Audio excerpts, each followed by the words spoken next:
Kwenzenjani lokho? Ngizokutshela into mina manje. Gumtula. Hayibo. Asikudeli la. Afethu sogunda nanibekene ngapha. Lo uyangithola ngivimba lana. Hayi bafuna. Shashun. Bese mina uzongidede lapha ethi isilaka sangaphandle. Ungawazi ungifaka ukuthi inyama yenhle kumnandi la. Awulandelana. Likhipha ngoba uzolidinga bese ulibeke la ehlombe. Yabona. Qala ungifakile khulu. Ngesibhamu la AK. Spa. Nje la udwebe kanje. Bese ubhala ukuthi air hostess.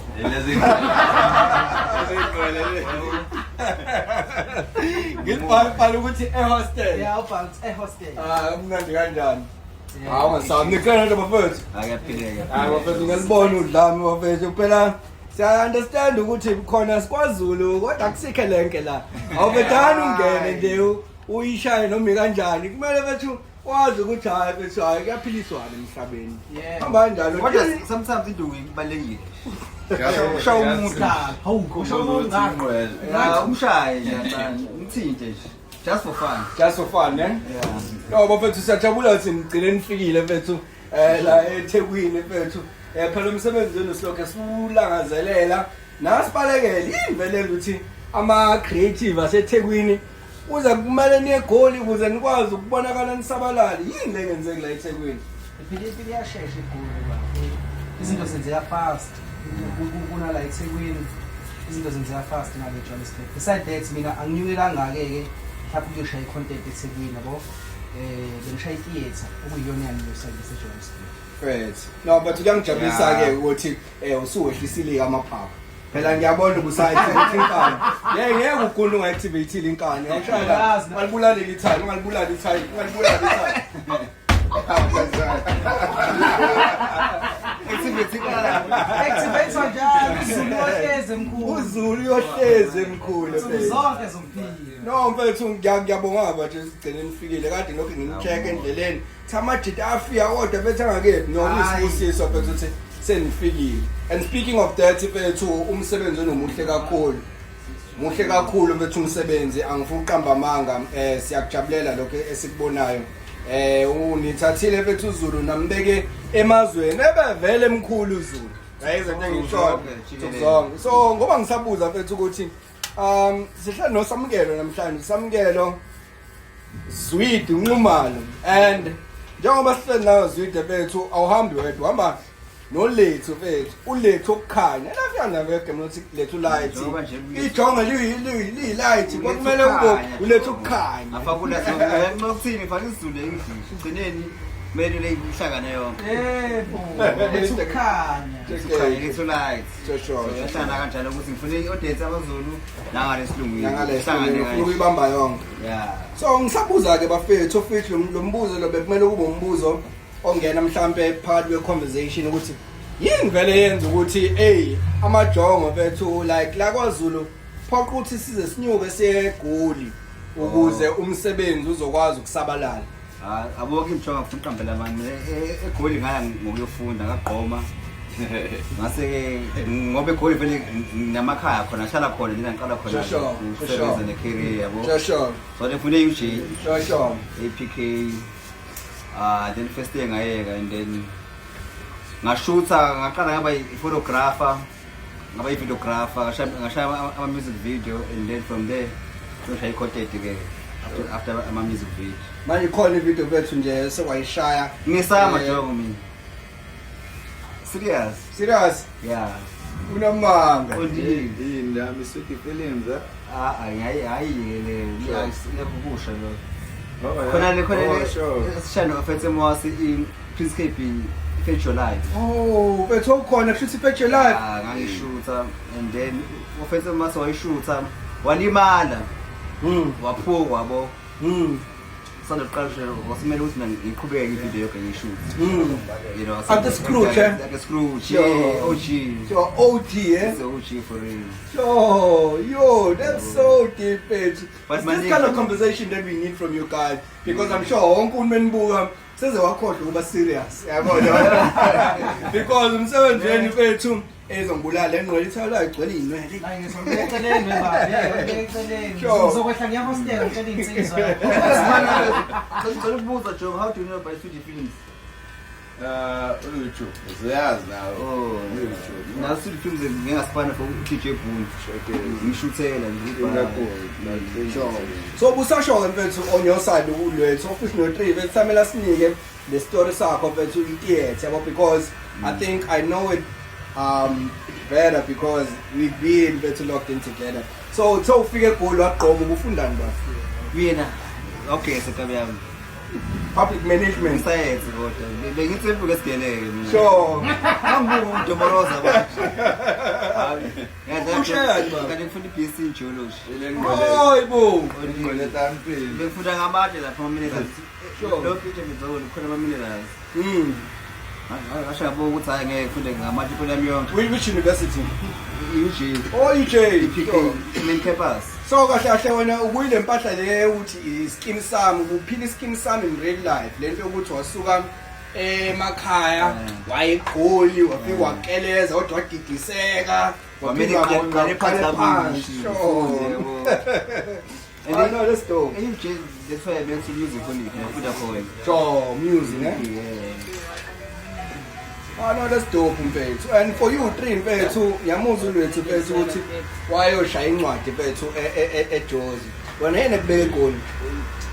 mina kwakuyi-theatre there's a friend of mine Ketho Ngobese Sure. ya sa-apply naye besiqeda kushaya i-Shakespeare Festival School eThekwini Shakespeare ne? ya So who was like leading that initiative? ukhetha ukuthula wakamthembi sengilazi Oh, so khona umngane amasewuthale ukhethuka kangobese sure. so sasiqeda kushaya ne-Shakespeare Festival School uDisemba nje yabo leyo nto leyo so kwase kwavela i-post kuthiwa kufuneka ama-actors but ama-actors abafuna ama-actors a-around eJohannesburg so thina mesi-applya saqamba amanga mesifaka ama-address sathi sihlale eGoli yabo saqamba amanga sathi sihlale eGoli sabasendela ama-monologue nama-CV nama-profile and everything Showcase. sure after that Sure. base basisendela i-message base bathe we've been casted so kumele size eJohannesburg kusasa Sasa. yes as in like tomorrow because saqamba amanga thina sathi sihlale eSoweto and lo mjisa lo Ricardo Timani is an actor who sami shout out to Ricardo Sure. uyena lo mjisa so saqamba amanga ngiyena samtshela ukuthi hey la siyahlala engikhunjaneni eSoweto sithi asinyuke size kusasa but mesonyuka sangamtshela ukuthi sihlale engikhunjaneni njalo la KZN samtshela sihlale eSoweto wathi sisuke eSoweto sizethembisa ethembisa uzosifunela indawo yobrenda ukuze sizoba seduze ne-reserve space Yo, unamanga. I'm telling you So nje niyavela senogala. lalela tshela ukuthi wena ke sihamba soboleka imali komashonisa i-equipment esasinayo iy'tenda ama-lights hamba sowadayisa ukhashishedasi gibela ibhasi esebusuku safika ekuseni laphana ethembisa so tshela ukuthi uRicardo bethu udirector samtshela mhlawumbe phakathi nonyaka kanje ngoJuni ukuthi kahle thina sasisuke eKZN Hayibo. because sesibona Hayi madoda izinto enzenze eGoli. esibona sesifika ney'khwama kanje samtshela siphume eThekwini esiphume eSoweto yabo nalezi khwama lezi sifuna uyosifaka erumini Sure. wasifaka erumini sahlala inyanga eyodwa after that safaka eClubhouse because samtshela sikwazi ukukhokhela irent So which year was that mfethu because a lot of people may see what they see now but abazi ukuthi mfethu kuningi mfethu okuyijourney osikade sidlula sikhuzuka kubona yabo lo. So thi lo nyaka beku22 and was the whole gig le yase theater eGoli eThembisa was it paying for you? kahle kahle lapha sasithola ngama-performance yona mfethu Sure. ya mangabe ukuthi futhi into eyishaya kakhulu kunakho konke ukuthi sasinganqeni ukureheza for like 3 months bese siyaperforma kusho ukuthi awukwazi ukuthola imali after 3 months but into eyimnandi ukuthi sasihlala eClubhouse sasinakhokhi rent sasinathenga igesi so imali esasiyithola sizokhaya sisithenga ukudla Let's mfethu, I don't know lie mfethu. I'm so fascinated by the skits that you were creating usala eThekwini yabo with Leon mfethu. We saw you doing izinto mfethu obujalo uyixoxa wena mhlawumbe nabangani bakhe lokushini. Nawo so singikhuluma ngezinto zaselokushini but ayikho into relatable njengokuthi into kanjalo ugcina usiyibona mfethu isi-content noma iyi-concept. So ubani bethu behind bethu ukubhala ama-skits that you like mostly doing with bethu Leon, because I really want to know the creativity behind. content umuntu oshaya i-content lo ungeyakho uyokhamba ne-idea. Sure. Asike topic edishumi and then sina ngofamuri. Sure. Sizomlenze lokuthi sizifuna sibe kanje but idalo ila umele khona sikwazi improvise. Ibamba most definitely. Yeah, le bhalo ake le dalo. Ngile idea ukuthi stress social ukuthi hlanu nomuntu okade eyothwasa ngathini because of ushaya impilo. Sure. Yebo. Hlaya naye then itshalo kuqhamuka lapho ke nje. Mara kodwa isikhathi esiningi yabo mase ucreate ama-skits wena nje ubeka isinalo phansi ukuthi okay kuzokwenzeka u-1 2 3 4 5 ama-lines ayiphumela afavali. Sure. ayiphumela ama-lines. No, but so that's amazing because omunye umuntu bethu might find it ukuthi kunzima uku-actor, but ngesikhathi manje siphila kusona sibona bethu you guys making it so natural and so easy. Yabo leyo nto. But yangijabulisa ukuzwa u3 ukuthi bethu why bethu kwi-theatre wayofunda bethu yabo leyo nto, because isikhathi sesiphila kusona manje ayisagqugquzela le mpahla leyo ukufunda into uma kuthiwa ufuna ukwenza into ufuna ukufunda yabo leyo nto akangena uba shasha yabo ufuna ukufunda yabo bethu zonke izinto hayi bedana uqale la khona yabo leyo nto. So kuyisibusiso mfethu. So we are actually in 2026 mfethu, and I think mfethu I need to give you your flowers mfethu. Kuyisibusiso indlela mfethu unyaka uqale ngayo. But ke from last year we've been doing content ensemble mfethu in such a way that kuzoba nesikhathi la lo mjida bethu ucash mfethu. Ngeke nasongelana no cash lapha bethu TikTok yabo mfethu. Kwakuyi-content lana noma kwakuse-kuyi-reality lokuthi hayi mfethu usuzona naso sigora ngangengimbuka le ntri mfethu elokhe angikusabo na-cash umuntu oqhumbe kanje mfethu omsabi baze bayithola bathi opportunity zade angihlangana nabantu bengibuza leyo nto hey sekukani. Okay, into eyenzeka la wena bafo umsebenzi wa cash wethu ngiyawuthanda kakhulu ngiyawulandela futhi yabo. So njengoba sengishaya ama-skits manje ngisishaya i-content yama-sound yabo. So mengiyishaya le content yama-sound nomthi sakathegeki yabo yonke loo nto leyo kanjalo. So mina ngiyihlalele mina ekhaya hawu ngibona bethu abantu abaningi bangimentionile ngiyaqala ukuthi hayibo kwenzakalani la yabo. Mengithi ngiyocheck-a phethi laphana yebo King Cash poste ngama angitshelanga yabo. Ngiyithulele vele ngiyishaye leyo sound same day vele ngiyishaye leyo sound leyo vele itrend kakhulu yabo. Time itrend ngakusasa ekuseni avela ngitext avela athi hayi abantu bayincanyiwe le mpahla le asivele siyenze iphile yabo. Shaya ivideo wena namhlanje mina ngizoposta ntambama ngithi mina alright ayikhitshile ngishaya ivideo vele ihambe kanjani ayiposte ihambe. So manje angazi ukuthi yini eyenzeka kuyena but ngabona esengisendela ama-message engitshela ukuthi abantu abaningi abaphuma from iside lami bamtreknisha esendela ma-screenshots engitshela ukuthi asiyeke bethi le nto le namtshela nami ukuthi okay asiyeke lesi content yakho le sayisebenzisa sagcina lapho ukukhuluma singakazi sihlangane ngingazi-ke lesihlangane ukuthi ngayithatha kanjani leyo but sigcina ukukhuluma mina naye okuwukuthi nje hhayi asimeni kusebenza. Sure. Manje umsabi ngiyambela lapha. Ngiyamsabi ngiyamhlonipha kakhulu umdala phela. Kwakusho yena at that time ukuthi angenze kanje. Yabo. Kwakusho yena wathi hey enza ukuthi mina kusho sibi na ngavele ngagadla yabo kwaziwela ngoba leya video yahamba kakhulu ya Manje on your side bethu you've been in the game for like almost 10 years manje, like on the mainstream yabo leyo nto bethu with the entertainment ama-skits, having bethu to hold about 500,000 followers in bethu on Facebook as you mentioned earlier.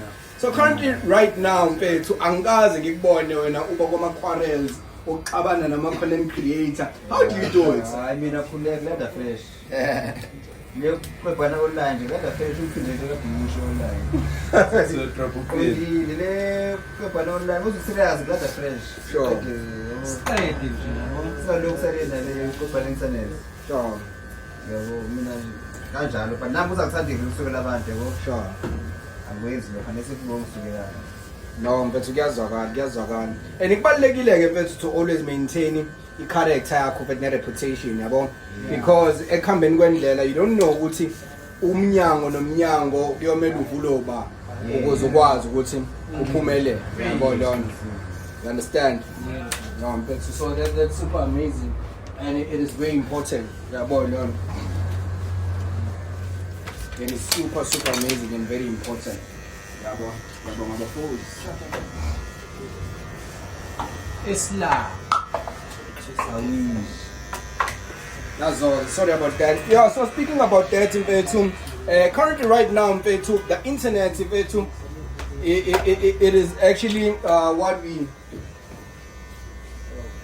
So it is actually what we see as a platform where people, man, they give back to their careers, yabo. Abantu abaningi now mfethu banesinkwa and banama career avuthiwe out of the internet yabo. And masibuka mfethu with experience that engikhuluma ngayo mfethu, uLethu has not only done that mfethu to 2 years, like it's almost 10 years right now. So I know for a fact ukuthi usuhlangane nama industry giants mfethu, talk about ama giants njengo Robot Boy mfethu, you've been in spaces with abantu abaningi that are very influential, Skits by Spam, and mawubuka mfethu, these guys, they've never stopped being relevant. So when I watch your secrets mfethu that you can just leave for everybody ukuze ukwazi ukuthi sazi ukuthi yini ngahlahle yenza umuntu afike kuleli zinga lela kulona. mina bafazi ngisebenza kanjani Sure. ngoba nje yedwa ukuthi ngisebenza ngomoya wami yebo ngingahlala 6 months ngingaposti but mase ngibuya ngithimisa yabo ngiyinto so akujaha ukuthi yabo sesikhuluma ukuthi bese ngiyenzisile sokujila yabo kuphela kakhulu yabo Sure. so ngiyazama ukuthi ngiyenze into engiyilethele kahle into nje yabe kahle bona yini slowly but surely yabo Sure. sure noma kuba ukuthi isiqhu kwabela kancane kuleli sokuze phambili Sure. ngokunyanga nje kahle baba ngomoya wakho ungabi le-pressure ukuthi ubani wenzeni uba useleni ubani ukhandile yabo yazi nje umoya wakho usebenza ngawo yabo so isifana kanjalo Awujahe ndawo. seleni sokwenzeka So besikhuluma futhi ngendaba yokuthi ukunderstand ama platforms ukuthi ama platforms adlala indima ehlukile yabo. I-audience at Facebook ayifani na Instagram and also na TikTok. So please mhlambe if I may ask you, when I hear into efundile with your latest series yabo, this is what people who are Zulu think ukuthi umZulu ucabanga kanje, because your content literally ama engagements nama reactions angafani on TikTok, on Facebook and Instagram. So what are the dynamics and what is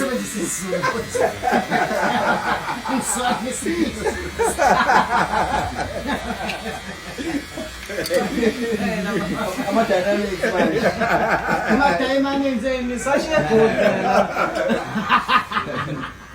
awukahle no baba ngibuza ukuthi iziphi izinto othe wena wayicubungula ukuthi hayi no mangibuka mina le yankundla leyana ngoba i-Instagram noma ubuso bencwadi yabo noma iwutikitiki yabo ukuthi yona ngathi mangihlaziya kanje engathi le ihamba kanje le ihamba kanje yini oyifundile kule siqephu sakho kade lokho usiphusha sayilo ukuthi amazulu acabanga kanje yini oyifundile ongathi I know le ihluke kanje and le ine audience kanje ngoba phela umphakathi ogcina ubonakala ku TikTok awufani nalo Instagram. Yebo bafuqinisile direct mayifana nababa. So into eyenzala wena mfethu ngingathini wena mfethu ngisakhula nami lento le ye content ngoba nami le ukuthi like le content engiyishayo le series ukuthi vele ibhume kanje bengalindele yabona nto le akuyona kade ngilindele kakhulu ngifuna ukuqamba amanga mfethu. But nje into engingayisho nje mfethu ukuthi mfethu each and every time mangabe ushutha into dog it's added content noma yini but leyo shoot relatable abantu abangakwazi ukuthi be-relate kuyona so bese iyahamba yabo because mozoshuthela into esiqambela amanga yabo yonke engiyifundile kwaba skits ukuthi mangabe ushaya skits dog kumele ushaye abantu abazothi be-relate kuyona kanti engagement ividiyo ihamba so when it's all about doing into relatable yabo into ezokwazi ukuthi mayi ingakwenza ucabange kakhulu. Yes, that's the key dog because bese isikhathi if uzodlala mhlambe umalume oyisidakwa kanje nakanje ngenelo kushinto kubabuka omalume ba-acta kanjani uzotshela abantu abayaziyo abayibonayo nabo ungafike manje usi-actela manje usenzela izinto esingayiqondi manje yabo leyo nto leyo kumele wenze nje bese omunye umuntu ozomenza ukuthi acomment because ama-comment iwona wenza ukuthi ividiyo ihambe yabo leyo nto leyo so lento engiyifundile leyo nge-content ukuthi uma ushutha something izinto yakho izohamba dog make sure ukuthi wenza into engawona amanga yes engawona amanga ebhale basibulele kodwa omfundi ivundla ngesibalo ko-generation kanje bibuwe ya phela kwesinye isikhathi engizabona sinama-numbers amakhulu mhlawumbe ukuthi ngizokhula manje ngibe nama-numbers amakhulu nanoma yini engisho ukuthi abanye abantu bazoyikholwa bahleka ngisho into engahlekisi yabo yonke leyo leyo ya because bayabhilivela kumina bayakholelwa kumina yabo bafethu so nithi-ke manikhuluma ngalokho ukuthi abantu bayabhilivela ukushuthi into ezi-relevant nithi-ke bethu yini into ezosolva i-TV because i-TV bethu I'm not sure ngisabuka i-TV i-TV mina I think sekulate content manje content awafonini then manje nawo AI nayo ufikile manje yenza kakhulu imisebenzi yaphela imisebenzi yaphela bakuzukile ngemva kwe-TV abantu kudala sikhuluma ngoba bekhona iphephandaba wandlula sayi-radio sayi-TV sakwifoni manje i-AI manje ukuthi asibuyeli emuva ekugcineni but mina I feel like i-content manje is taking over content is taking over angeke ngikwazi ukuthi ngizokhuluma okuthini nge-TV because asazi ukuthi kusasa isikhathekile but nje bethi i-content lethi inamandla kakhulu content is power but mina yazi I feel like bethu i-shift ilula bethu yabo TV is not dead yabo. Trust me, I think it's time that we change faces in such a way that it doesn't even affect the older generation of actors, the actors that have been on TV. I think now actors need to do it like the American way. You did your part, so to take a back seat, be a director, be part of production, and we need new faces, we need new creativity. But when as a muntu who's like a grown man in the industry, like a grown lady, to take a back seat in that. You don't want to have elite casting. So vulnerable generation, 2026. We need the content creators to be our actors because in that film is that it's not easy for you guys to easily get paid on Instagram or on TikTok. So i-hype yenu idina iba ilithi singing because it doesn't transcend yabo ayikho into ebaluleke njengogrowth bethu ukuthi as a creative ukwazi ukuthi no ngibonakala efonini now I'm on TV. So makusakhona abantu abadala bethu who don't want to become the script writers, the director, the producers. Get cool with it. Consider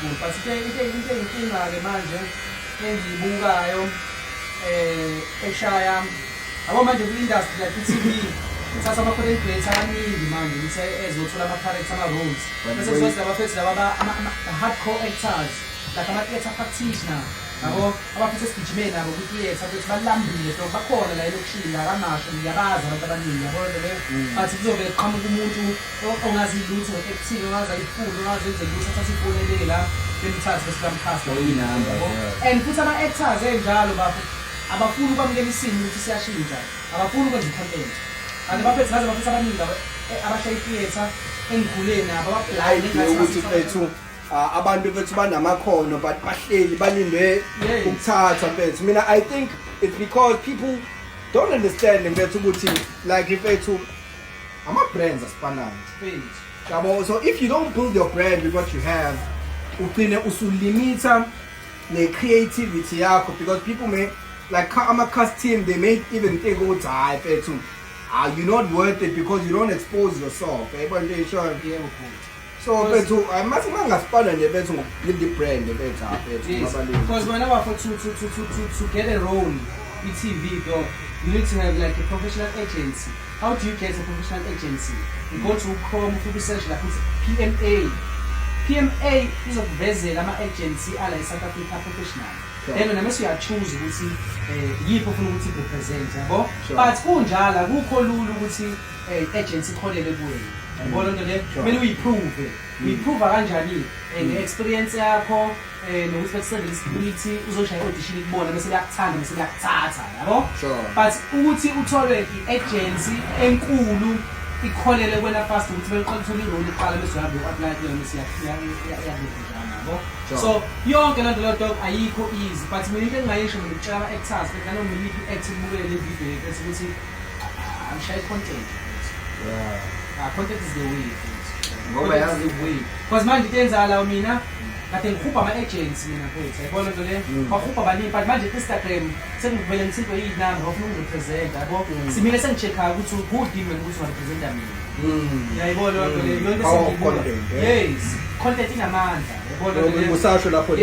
Yeah, content is the way. Yazi ngoba yini kala ivela ama-career khona bona abafana nge-content sebeyakhula manje badilile. Yes, abanye ba-actor ukusikazi badilile, abanye baya yabo business friends. Khona nje lo solution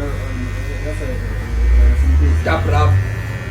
ngiyabona Tabravo. Khona lo lo Bekish. Oh yeah, ngiyabona umyovu yashosho ngiphethe. Lo waseJose ne? Yo khona manje. Ngiyabona Lo content. ngiyabona lo wase and then Bekish. For sure. So content is the way. No, but in everything, if it's content is very important. Even in our food, yabo, in business, yabo, you need people love, relate. What you better doesn't understand it. There's this name actually brand. Brand if to igama, abantu abayitshela ukuthi igama lengulethize, yabo. Sure. Yabo kanti bethu ibrand bethu is like it's like the business side of everything. Yabo Lord, because not it's like we're not just cutting hair. We are building a brand. Yabo Lord. So you're crucial price. That's not just a supermarket. That's a brand. Yabo Lord. So our brands is what people want to associate with. Yabo moving there to Yaven Diesel. Yabo Lord, akumele isibhalo ukuthi Vin Diesel. Yabo uyena i-brand mfethu behind the movie. Ngisho noma kuthiwa engawudoni noma engawubani, but the brand mfethu yakhe it goes beyond. Yabo yabona mfana ne-brand yasibusiso Dlomo. Ngisho noma esakusibala. Yes, nofana Kuthiwa awusibusiso. Yabo lonto mfethu. So nofana Dama. Yema kufana Dama unamagama ahlukene nofana Dama usela. Yabo ipower ye-brand mfethu. I-brand mfethu it is conventional because that's what people relate with. So wena 3 manje mase kuthiwa nje uyavela kuzalo nje mfethu athi ngisho uzothiwa lo ngiphe inyama enhloko. Awuna inyama enhloko. Inyama enhloko mfethu.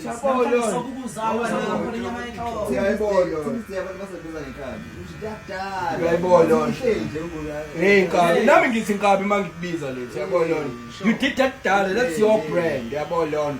So it is very important that mfethu yabo mfethu balekile mfethu. And speaking about inyama enhloko vele manje bimnandi la desidla lapha e-right. Hayi ngikupho kakhulu afana e-right afuna. Uzwa ngani vele ukuthi inhloko imnandi awungitshela mfethu. Yini nje izinto oyinakayo ngoba mina umhluzi uzwana lapha. Hey. Awumhluzi ukhuluma konke.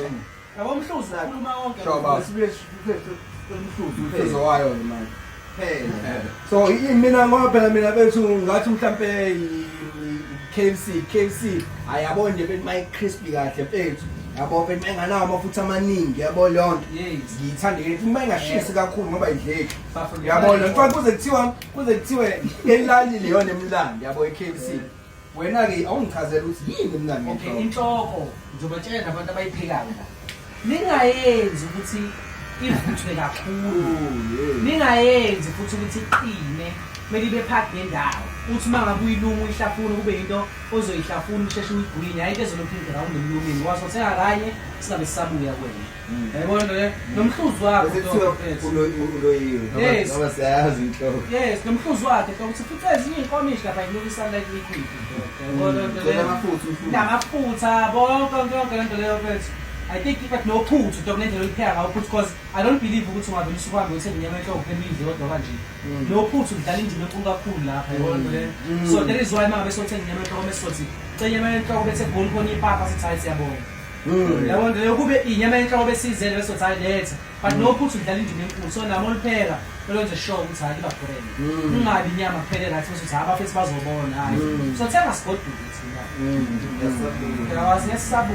No, mfethu no 3 ngikuzwa kakhulu mfethu so ungasho mfethu ukuthi singalindela nawe ikhishi lakho lapha eGoli Hayi ngide ipi bayazi amaskandi ngiseze kuvule isitolo ngiseze kuvule isitolo kade ngibatshela futhi lapha ngitshela obriqwana disilapha obriqwana so uObri naye ngimtshela ukuthi ngifuna ukumfeatureisha unengxenye yabo unengxenye kule ngoma because ngifuna ukufaka ama artists mhlawumbe abe u10 kwingoma A1 sure ngizonde le yeah umuntu nomuntu abeke part yakhe sure yeah umuntu adlalindini yeah ngifuna abantu abaphezulu kakhulu kodwa futhi yabo sure umuntu engisamqokile ohamba number 1 ngifuna ukuthi angishayile ichorus uKing Nuba so King Nuba then King Nuba yezwa lapho. ngifuna ngishayile sipane no King Nuba ngifuna ngishayile ichorus alamjina bethu uyahlupha King Nuba bethu ubudathi oy abanye bazobe sebengena abanye belahlela yabo Mahu yabo bonke labo bantu laba bakanjalo ya olwandle unkulu because nekabe yami izobe ikhona kulokhu njani yabona le awulethi ngiyamazi ke unamabhazi usishayele phela bethu la 4 bhazi wakho Se. Ulethe umzulu. sure Khuluma izulu. sure Ephuza izulu. sure Waduma izulu. sure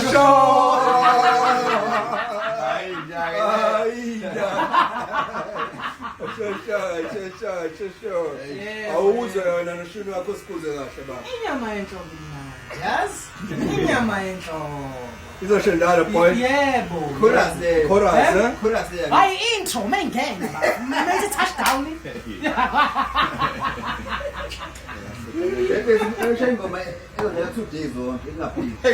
currently right now 3 mfethu unyaka wakho mfethu uhamba kahle kakhulu yabo so we saw uthando livela kwama artists amaningi yabo mfethu o DJs Boo mfethu siyakolisi o DJ Sindo mfethu baningi like actors like Dr. Deppen mfethu even prominent actors abantu engisho ukuthi uyabahlonipha kakhulu abanye bathi ngiye ngithuke mengivuka ekuseni ukuthi ngiya-check abana ama-notification yes usuku lami mesevele liyaqala webhuti mesevele liyaqala usuku lami because abanye bangidm straight abantu abaphezulu dok bengitshela ukuthi isipani sakho sisincanywe qhubekela phambili amanye they show some love dok content kuma-comment section dok yabona nto leyo so ubuthe mina mfethu uma ushutha i-content yakho leyamazulu bethu there was no ukuthi iyona ubona ngathi iyona yabo leyo but ongitshene bethu yini inspire what made you decide ukuthi yazini I feel like doing this right now and ngizoyenza izifike kubantu because esikhathini esidlulo ku TikTok abantu bebegxeka bethi ushaya i-content yabantu yabona kusenza ama-sound yabona yonke lapho mina bengihlezi ngihleke ukuthi awuyazi abazi ukuthi umuntu uplan kanjani noku-act yabona yonke ukuthi ngangingafisi that time ukuthi ngibakhombise lelo side lami likanjalo yabo but ngangazi ukuthi isikhathi sokuthi ngibakhombise lelo side lelo sizofika noma ngingasibekanga mina ngicela uNkulunkulu washeshe wathi hayi asifike manje lesi sikhathi yabo but kubuyele emumva kancane eqaleni kwami i-content khona umjisa wami ekuthiwa ngithaqazi pictures usiphaka sewuthaqazi Shout out to umthaqazi kuleka. Umfakile umoya kumthaqazi. Kakhulu umthaqazi laphethu bengishaya theater wona eThembisa yabo ngihlala nolove clubhouse esesihlupheka Dr. Mtholithumi. Futhi mengihleli lapha uSipha ngifonele ethe bafo. Ngicabanga uSipha ungifonele mthisa sengimdiyemile. No engangamdiyemi. Futhi uSipha angithinte ethe bafo. Uyazi lenkabi le ungisendela bani uMr Double D2 shout out. Shout out Mapoloba. Futhi ungisendela iprofile yalo mjisa ukuthi yazi lenkabi le ngithi mina ngiyamazi umjisa lo ngiyibona icontent yakhe sokuthi kusasa ngiyohlangana naye. Because now ushaya acting ngana ufuna ukuthi ngihambe nawe uzosangishutha naye lo mjisa lapha yabo. Bese mina okay ngakujabulela kuba fasambelini. At that time nginale mqondo lo like co-actor kodwa ukuthi i-content angiyifune at all. I-content ithatha umsebenzi ama-actors yabo ngingaqhela nje straight ama-content creator at that time yabo. So kusambeke nomthaqazi esihlangana namjisi Double D bethi athanda umoya wethu aphuma isipani sihambe seSoweto yabo. It was my first time yeSoweto. Sure. Mama yeSoweto angishayisa inyama yenhloko. Angishayisa inyama yenhloko. So besifika lapha endini yakhe siqale sidlale sixoxele after that sasofika usuku olulodwa thina mase siyafuduka semday yabo. But ngendlela esazwana ngayo siqala ukubona bese Double D wathi asilalini yabo. But asabe so shoot content sihamba saya eminyanga yabo. Bese shoot content eminyanga. So mina ngibuka i-experience yami la theater acting all in all mase ngizobuka lo mjisa lo isipana shaya uyathela lo mjisa lo i-contact imthatha yambeka kude kanje mina ngisebenze kangaka uyayibona loo nto leyo sure lento inamandla lento ye-content yabo ngibona nje ngendlela phethu aphila ngayo nendlela ekwenza mesicheck mesingena live abantu bamthanda doda yabo yonke loo nto leyo hayi shuthi-ke 2023 kwenze ukuthi okay sifike sihlale sonke yayibona le siqala ukushaya i-content laphana naye wakunqanga isipani sami sethi hayi baba kusamele siphinde sishaya amanye amavidiyo se-exchange amanamba but ngakusasa sizoya kuMr Double D ngamsendela imessage yabo ngamtshela ukuthi hayi this is bani ngizofika kuSipha kusasa sakhona ngisho naleyo message ngizowafaka kuma-screenshots la yes sakhona ngisho naleyo message ethi mina bafuna sifisa ukusebenza nawe ngelinye ilanga umini bakichaza bo yonke lento kanjalo ke fast forward naba 2023 sihlale sonke methana sonke shuthi uMr Double D usela eduze kwami ngibuye kuseni ngang shaya content naye yabo stage nje every day stage shaya content yabo lento le yeah shuthi ke kufika isikhathi ukuthi ngishintshe indawo yokuhlala ngingahlali la bahlala ngakhona nami ngiyohlala kwenye indawo ngingabe ngiseza kubona njalo so isikhathi esiningi sengingedwa yabo and abantu abaningi bahlezi bengitshela ukuthi sephethe shaya content yakho naye Mr Double D wayethi shaya yakhe content yabo loo nto leyo so ngathi sengihleli ngedwa ngacabanga ukuthi okay actually mina shaya content ngiqale 2024 yeah mengicaba ngishaya la ngayithola bede le focus le yangempela ukuthi abantu ngifuna ukuthi bengilandele ngayiyeka yabo phinde ngayenza futhi lo ngiyenza yabo yonke lento kanjalo then 2025 last year February kuvukele impahla leyathamara kuma trend othamara yeah uthamara wafawona mfutsheni trend impahla yathamara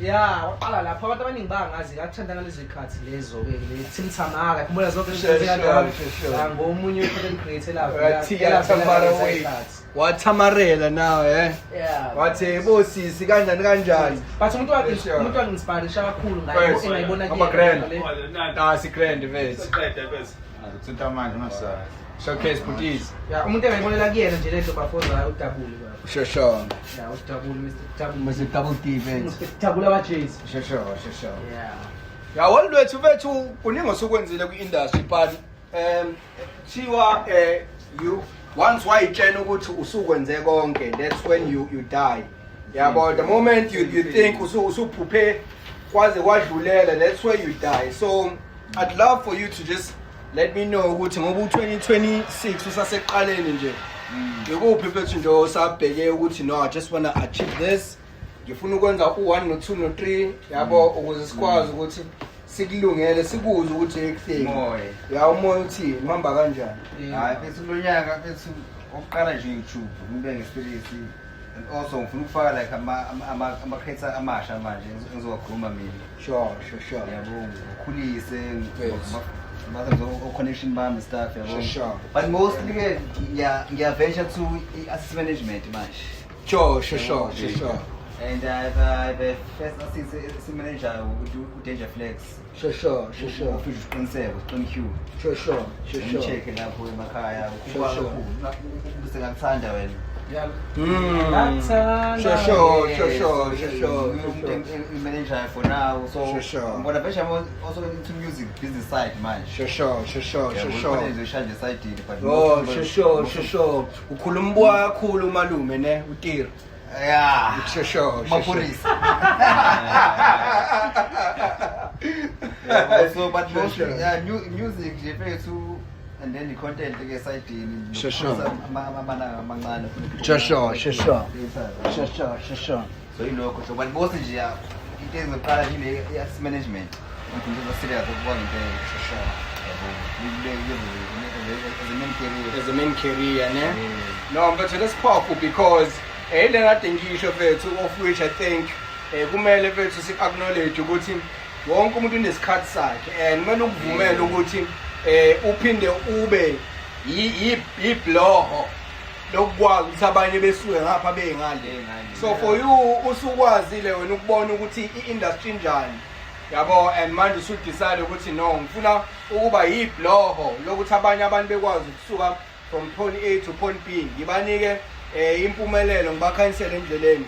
Ngiyakunqoma kakhulu uJongo yabo. Ngikunqoma nje kakhulu lento oyenzayo inokuhlakana yabo wena uNkulunkulu wathi ngalokho eyandise njalo yabo ingashabalali yabo lonto.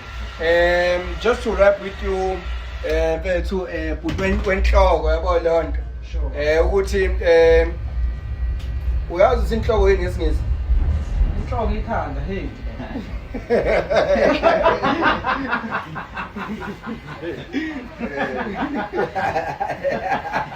Kuzomsiza ngani? Uzulu ohamba phambili emhlabeni wonke jikelele. Nomyapi. uNkulunkulu adala ini? uNkulunkulu wadala amazulu nomhlaba.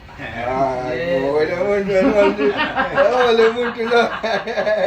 Wadala amazulu nomhlaba. Sure. So on your side mfethu what can we expect mfethu unyaka ya usuphushile mfethu but kusaqeli kakhulu yabo lona. Yebo bafowethu. Ya yini nje singayilindela kuwena mfethu unyaka nje uphush.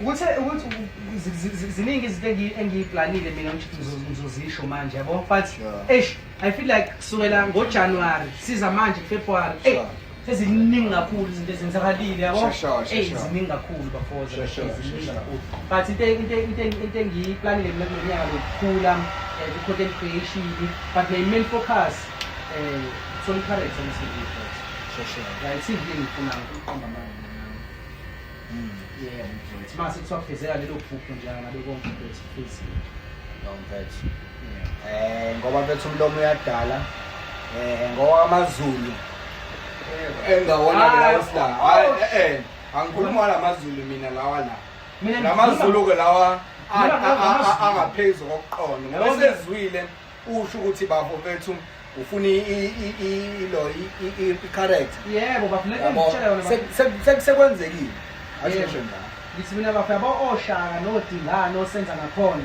ngimuntu la bekhona bebe proud beyiqhenye bese bevula amasango into zami bese ziyakhanya hayi lamasango oDingane labantu badesa umhlaba hey badesa umhlaba ngeke kusabuke sekulethe kumele bengivele iminyango la ngene kwi-TV